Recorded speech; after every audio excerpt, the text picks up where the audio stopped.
Hey everybody, this is Watkins, the meditation teacher, the daily meditator, coming to you guys today again from my center in Venice, California.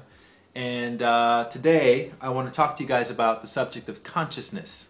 You know, this is a word, of course, that gets mentioned a lot in spiritual texts, consciousness, and people don't really know what it actually means.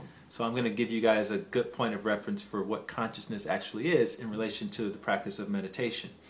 So when people talk about, getting into a deep state of consciousness, that deep state of consciousness is actually it can be a mental and physical change in your body. All right? So right now, as you're watching this video, you're in a state of consciousness called the waking state. The waking state of consciousness has a certain physiology. Your body, your heart rate, your blood pressure, all your vital signs are doing something very specific and predictable in this waking state of consciousness compared to all the other humans on the planet. Now, later on, you're going to be in another state of consciousness called the sleeping state. Once you're in the sleeping state, you're out of the waking state, of course, and now your body is doing something completely different. Still operating relatively in the same fashion, but all your vital signs tend to go a little bit lower in the sleeping state of consciousness. Your heart rate isn't as fast, your blood pressure isn't as much, like that. And you also have a different point of view. The waking state point of view, you have a broad spectrum of mental experiences and awareness. In the sleeping state point of view, you have a blackout of mental activity. Okay? So that's your second state of consciousness. The third state of consciousness happens while you're sleeping.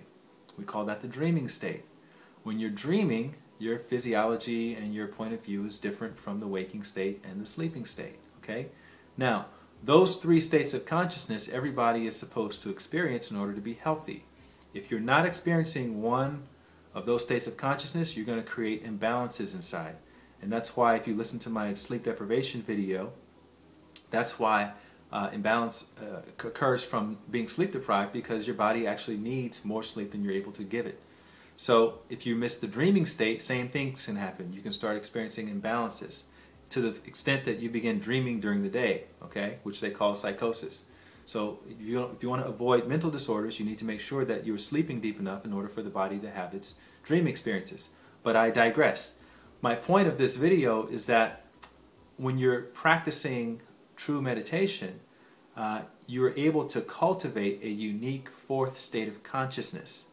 In India, they call that state of consciousness turiya, but we'll just call it the fourth state of consciousness to keep it very simple. And the reason why it's a unique state of consciousness is because when you are having this experience, your point of view is different, as well as your physiology. Your whole body, all your vital signs are different, okay, in this fourth state of consciousness. And so this is what also distinguishes sitting there with your eyes closed versus meditating. Because what's been shown is that when you just decide, okay, I'm going to sit down on a couch and close my eyes, guess what?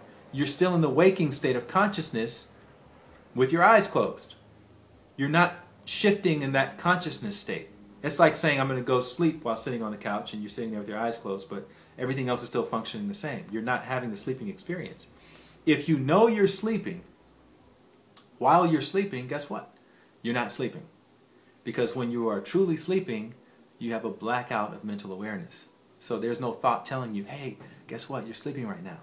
So same is true with meditation. When you're truly meditating, you don't know you're meditating. You're not sitting there thinking, oh yeah, I'm meditating, oh it's all wonderful, this meditation is great, oh gosh, it's going so fast, and da da da da. That's not happening.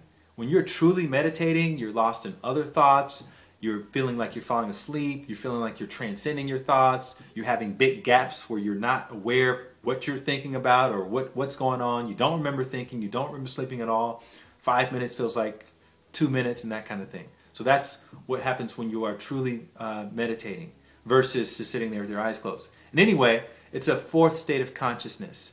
So consciousness, as they say in the ancient traditions of meditation, is the raw material of our manifest world.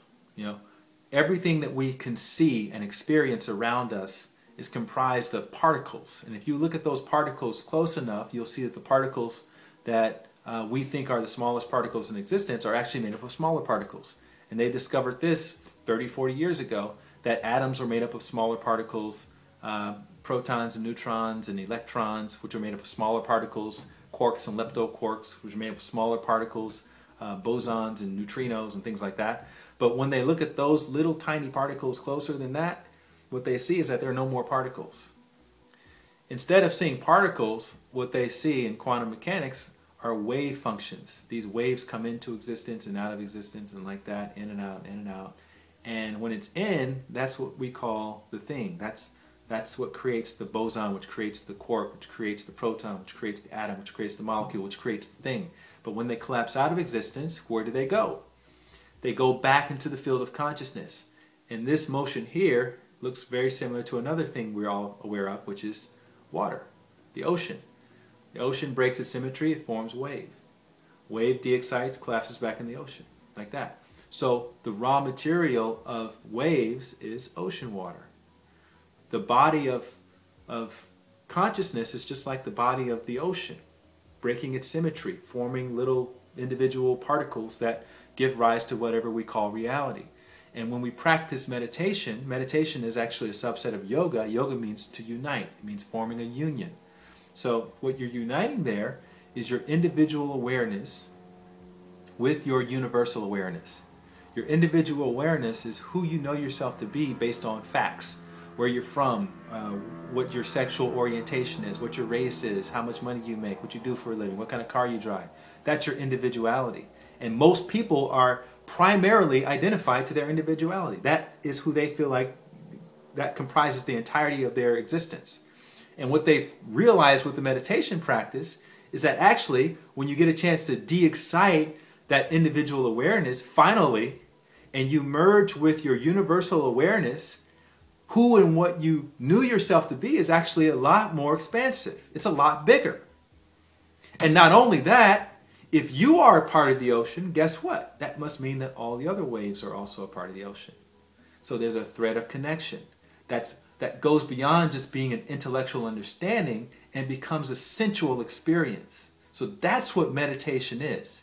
And that's why it's necessary if what we want to have in our lives is the experience of unity and oneness and peace. These are not just airy-fairy notions.